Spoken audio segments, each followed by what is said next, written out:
La suite dans les idées, Sylvain Bourmeau.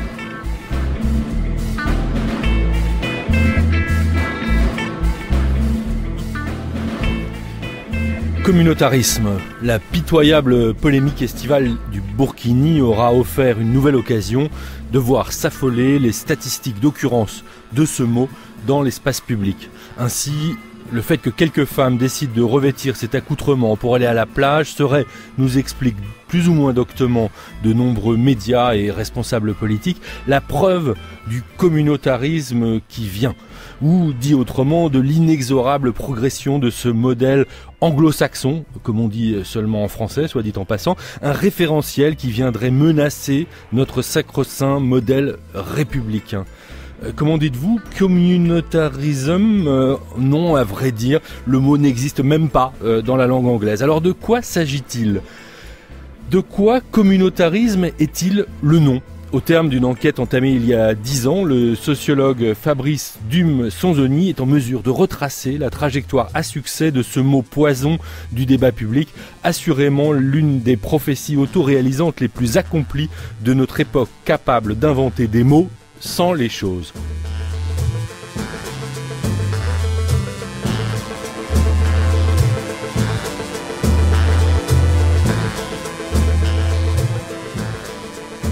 Fabrice Dume, bonjour. Bonjour. Vous êtes sociologue, vous êtes chercheur à l'ISCRA, vous êtes enseignant-chercheur à Paris Diderot et vous publiez ces jours-ci chez Démopolis, Communautarisme, enquête sur une chimère du nationalisme français.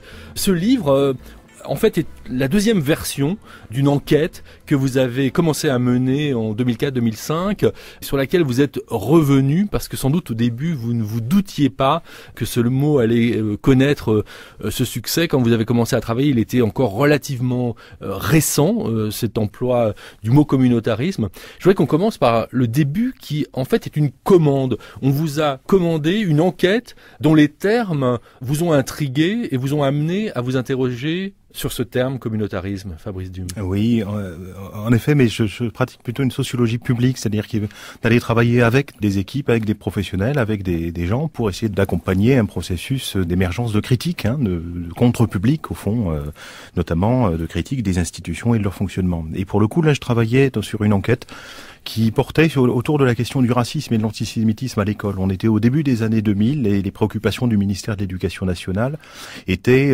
l'émergence de discours ou d'actes supposés d'antisémitisme notamment, et autour d'un imaginaire des bandes, des groupes communautaires qui s'affrontaient.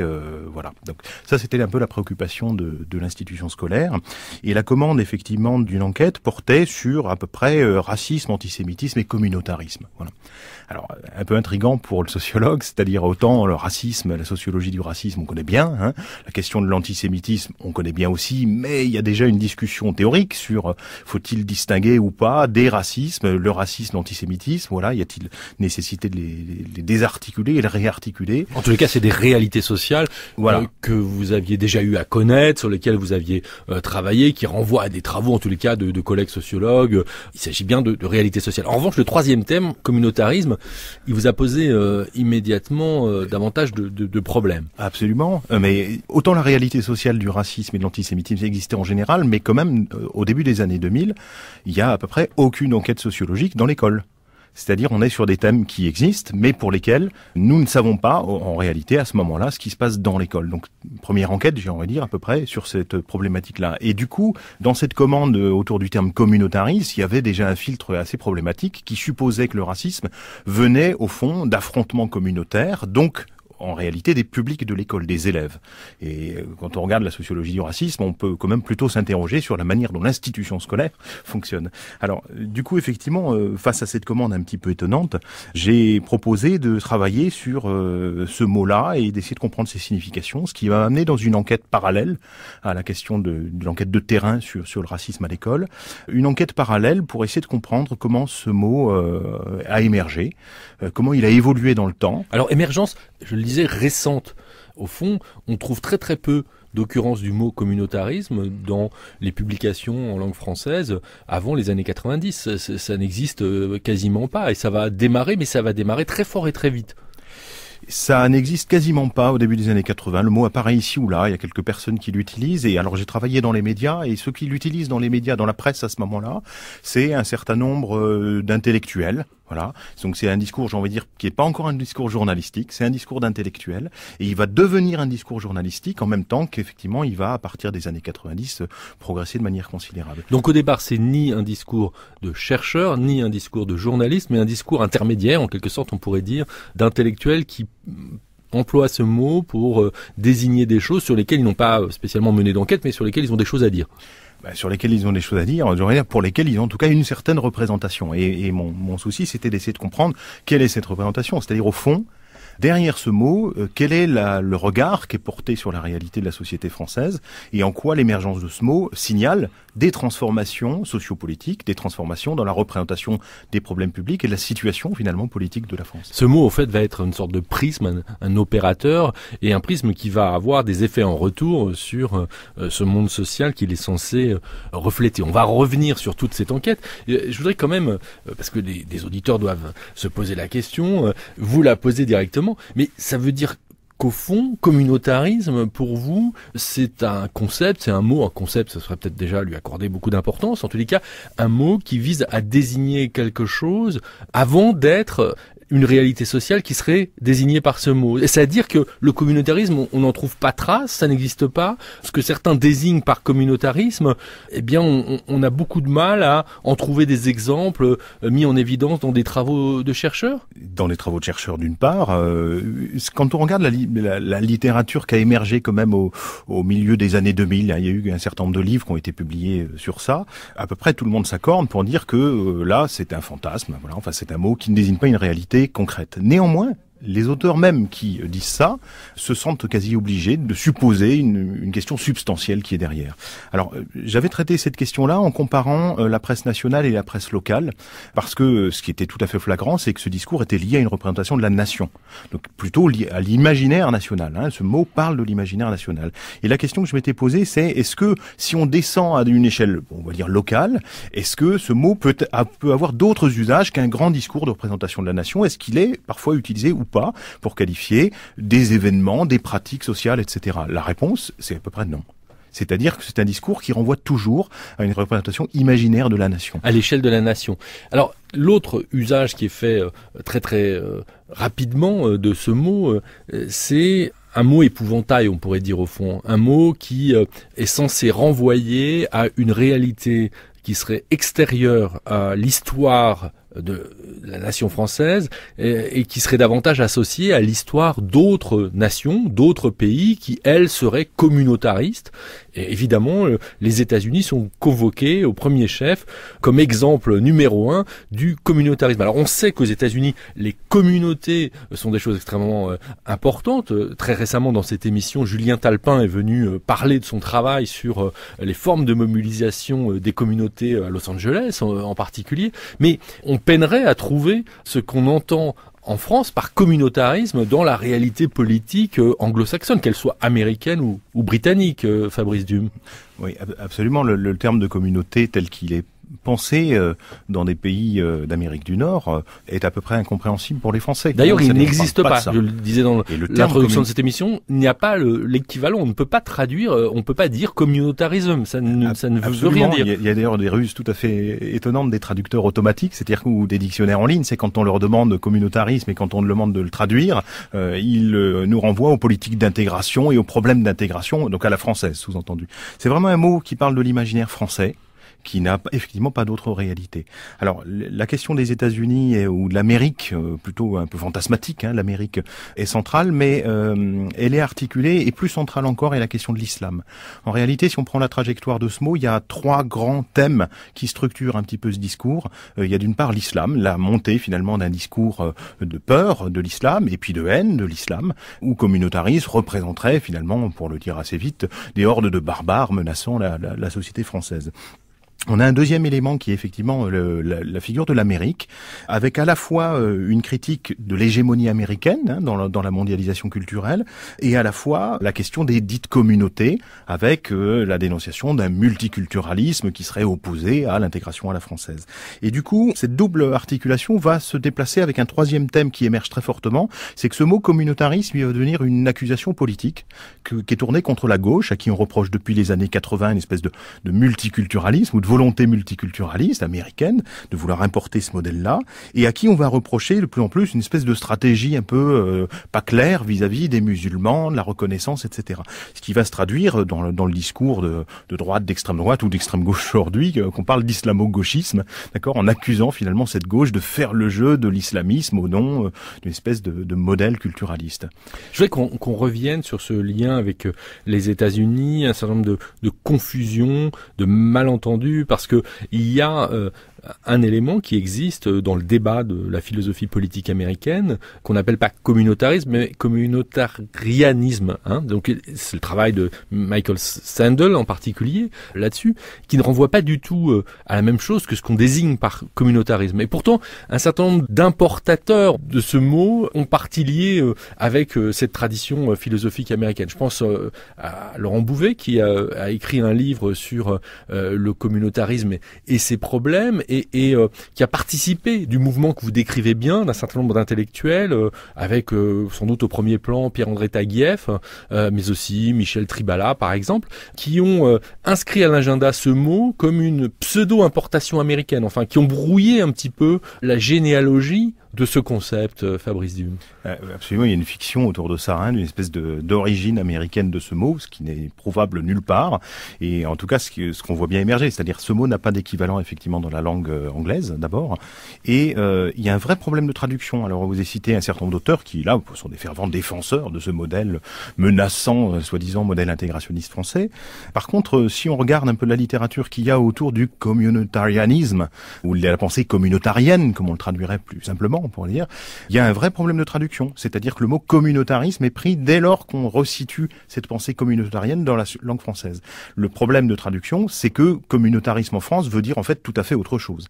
Donc il nous rend incapables d'entendre ce que défend la pensée communautarienne. D'accord, alors d'où l'intérêt de votre enquête, qui est une enquête de clarification, au fond, on peut le voir comme ça, où vous retracez cette histoire intellectuelle, les usages de ce mot, le rôle assez déterminant de ces acteurs intellectuels dans un premier temps, et puis le relais médiatique que vous regardez de près, avec une observation des occurrences du mot, de la manière dont il finit par triompher, et des usages, au fond, qu'il lui incombe désormais dans l'espace public. Je prenais l'exemple au début de cette émission de l'affaire de l'été du Burkini, qui aura été finalement le dernier en date des épisodes qui permet de tenir ce discours du communautarisme qui vient comme une menace fantôme en quelque sorte. Vous n'avez pas dû être surpris à la lecture des journaux cet été. Tout ça, c'était finalement la énième version d'un feuilleton qui se joue depuis, on pourrait dire depuis le début de l'affaire du voile en 1989, Fabrice Dume.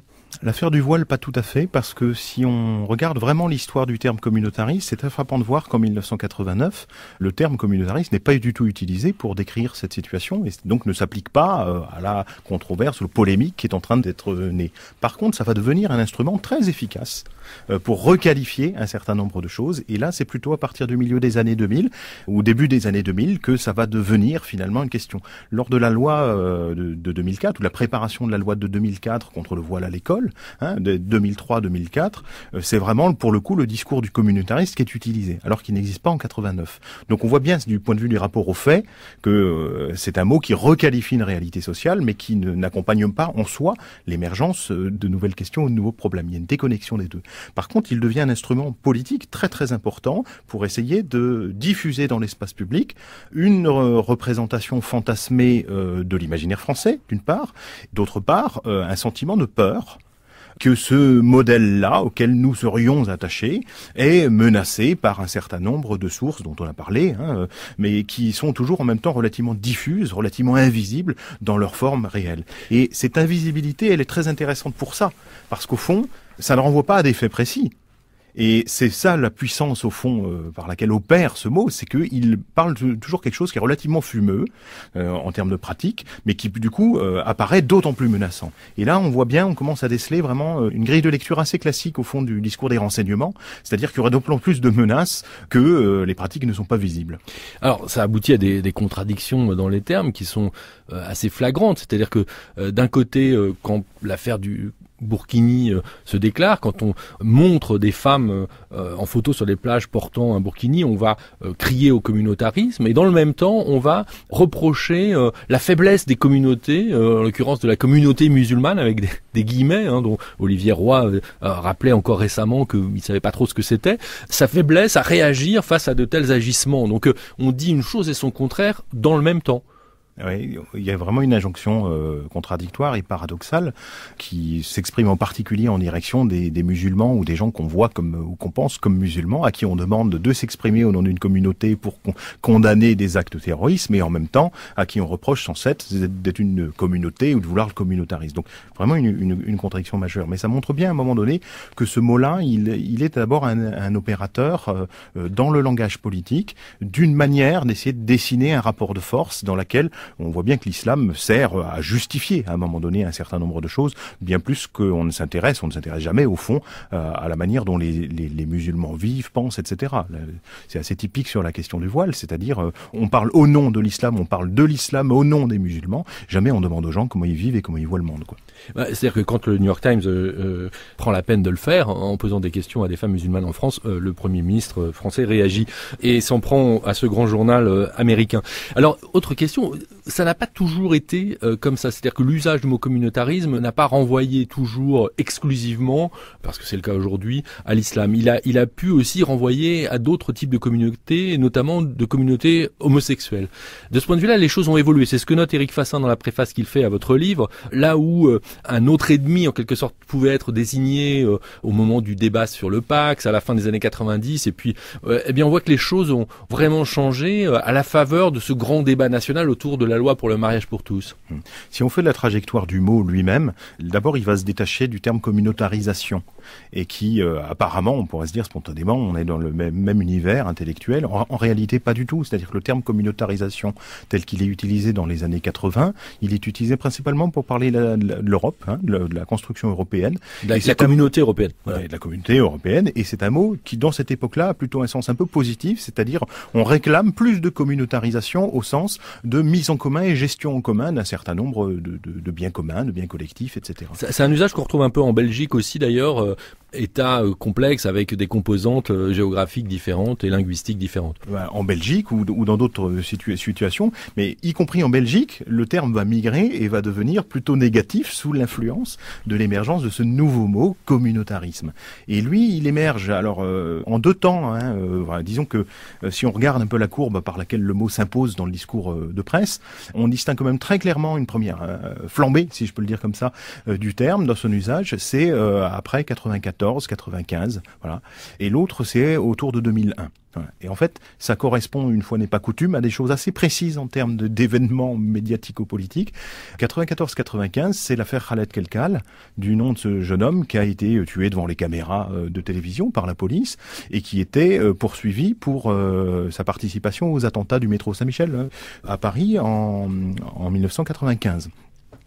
2001, c'est évidemment les attentats du 11 septembre, etc. On comprend bien. C'est-à-dire que c'est ces deux événements qui vont légitimer d'une certaine manière ce mot qui était déjà disponible. Deux événements du terrorisme qui surgissent. Alors, deux éléments. Chacun à son échelle, mais deux éléments qui ont en commun de générer un discours politique en France qui est comment des enfants nés en France, qui ont grandi sur les bancs de l'école, qui ont été formés à l'école de la mère patrie, se retournent finalement contre la mère patrie. Et donc c'est un discours qui émerge et qui va légitimer une espèce de schéma que d'autres ont analysé de l'ennemi intérieur, celui que la France nourrirait en son sein, de son sein, et qui va se retourner contre elle. C'est ça en fait qui constitue le motif principal du terme communautariste, c'est-à-dire le danger que peut représenter cet imaginaire extérieur qui est importé en France. Et qui vient au fond s'en prendre à la seule communauté qui vaille, c'est-à-dire la communauté nationale. C'est ça le motif principal. C'est-à-dire ce qu'il s'agit de défendre en appelant à toute force une réaction pour protéger, c'est bien l'imaginaire national. C'est ça qui est le cœur de ce discours-là. C'est pour ça, au fond, qu'il n'a pas de réalité et qu'il n'a pas besoin de s'appliquer à des faits, à une factualité particulière. Il est utilisé pour le voile, mais on a dit tout à l'heure que c'est pas le cas au début. Enfin, c'est-à-dire c'est un mot qui requalifie une réalité pour le situer sous l'angle de la menace sur l'imaginaire national. Je le disais tout à l'heure, vous observez ce mot comme un opérateur, le mot communautarisme, et vous avez une réflexion, une analyse que je trouve très intéressante et précise, un parallèle que vous faites au fond entre cette façon d'opérer qu'a le mot communautarisme et la façon d'opérer qu'a le mot race. Et pour ça, vous vous appuyez beaucoup sur les travaux de Guillaumin sur la race, qui est à la fois quelque chose qui n'existe pas du point de vue de la biologie, ça n'a rigoureusement aucun sens scientifique, et pourtant ça existe comme une réalité sociale construite qui produit des effets, c'est même d'ailleurs un mot qui figure dans la Constitution, pourrait-on ajouter. Donc à la fois ça n'existe pas, mais ça existe. Sauf que vous faites un parallèle qui vous permet de penser comment ça marche pour le communautarisme, selon des ressorts qui rappellent au fond le racisme, Fabrice Diom. Oui, mais parallèle inversé, parce qu'au fond, le communautarisme fonctionne à peu près à l'inverse, c'est-à-dire dès lors qu'on se penche un peu sérieusement sur cette question, tout le monde s'accorde à écrire, et même les fervents partisans de ce terme s'accordent à écrire qu'il n'y a là que fantasme, au fond, dans cette affaire, mais pour dire, au fond, oui, non, ça n'existe pas, mais oui, ça existe quand même. Mais ça existe factuellement et matériellement. Ça existe quasiment essentiellement un processus de communautarisme qui menacerait. C'est vraiment lié à la question de la menace, c'est-à-dire que ce que les auteurs qui utilisent le communautarisme, quand bien même ils prennent leur distance critique en dénonçant ou en pointant la part de fantasme dans cette affaire, ils sont absolument convaincus qu'il y a une menace, et au fond c'est ça qu'ils veulent mettre en avant à travers ce discours-là. Donc je trouvais effectivement le parallèle avec Colette Guillaumin tout à fait important parce que on fonctionne à l'inverse de l'argumentation de Colette Guillaumin concernant la race, ce qui m'amène à dire au fond que communautarisme, c'est un discours raciste d'une certaine manière, mais à l'heure de l'identité, à l'heure des identités. C'est un mot qui va réutiliser cette figure identitaire de la communauté comme nouvel objet d'une certaine manière à dénoncer, comme si la race française, pour le dire comme le disait le général de Gaulle et d'autres à cette époque-là, était profondément menacée. Alors, ce qui est frappant, et vous le releviez à l'instant, c'est que même les promoteurs de l'usage de ce mot de communautarisme, ces intellectuels qui vont faire ce travail d'élaboration du concept ou tenter de le construire comme un concept, sont les premiers à noter qu'il s'agit d'un fantasme. Au fond, on peut se poser la question de savoir si ça participe pas d'un moment particulier en mettant en relation avec le débat autour des questions d'insécurité, puisque c'est aussi le moment où l'on voit poindre, y compris dans les enquêtes de certains chercheurs en sciences sociales, cette notion qu'on pourrait trouver bizarre de sentiment d'insécurité, c'est-à-dire que on va dissocier la réalité sociale, c'est-à-dire la réalité matérielle de l'insécurité par exemple, du sentiment d'insécurité qui peut n'avoir rien à voir, c'est-à-dire que d'ailleurs un certain nombre de travaux ont pu montrer que le vote Front National avait davantage à voir avec cette impression d'insécurité qu'avec une réalité vécue, puisqu'on avait des effets de halo, je pense aux premiers travaux de Nona Mayer sur la question en particulier. Donc au fond, on est dans ce moment où des chercheurs ou des intellectuels vont accepter de prendre au sérieux non pas des réalités sociales ou politiques, mais des fantasmes sociaux ou politiques qui vont devenir des véritables objets au même titre que ces réalités. On peut faire la même analyse s'agissant de communautarisme, Fabrice Diom ? Oui, mais c'est la rencontre entre la question du sentiment d'insécurité et le thème de droite, voire d'extrême droite dans cette époque-là, qui est la question de l'identité nationale. Et du coup, c'est ce terme qui condense au fond ce motif du sentiment d'insécurité globale pour l'incarner, si on peut le dire comme ça, dans le thème de l'identité nationale. Ce mot ne nous parle que de ça, c'est-à-dire il nous parle de la menace sur la communauté nationale, sous-entendu selon le modèle français, qui est selon sa spécificité du modèle français, et qui serait menacée par toutes sortes de choses. Alors, on disait effectivement dans les thèmes principaux, l'islam, la représentation de l'Amérique, l'Europe, rôle joué par la gauche. Mais vous le disiez tout à l'heure, c'est-à-dire la question, ça peut s'appliquer à la question homosexuelle, ça peut s'appliquer à la question de la parité, au féminisme, à des stratégies féministes, etc. C'est-à-dire que dans cette affaire-là, il y a à la fois la promotion de ce thème majeur qui est la défense collective de l'identité nationale contre des menaces un peu diverses et variées et incertaines, mais ça a des effets très considérables parce que au fond, c'est toujours les groupes minorisés ou minoritaires qui font les frais de ce discours-là, qui sont la cible en réalité de cela. C'est-à-dire qu'on cherche à défendre une identité nationale qui, au fond, représente surtout la manière dont le groupe dominant, majoritaire pas au sens quantitatif du terme, mais au sens de normatif, celui qui a la capacité d'imposer sa norme comme la normalité. On voit bien que c'est un discours d'un groupe, effectivement, qui est en position dominante et qui essaie de maintenir un peu, de manière hégémonique, son monopole de la définition de la francité et des questions politiques qui sont liées à l'imaginaire national.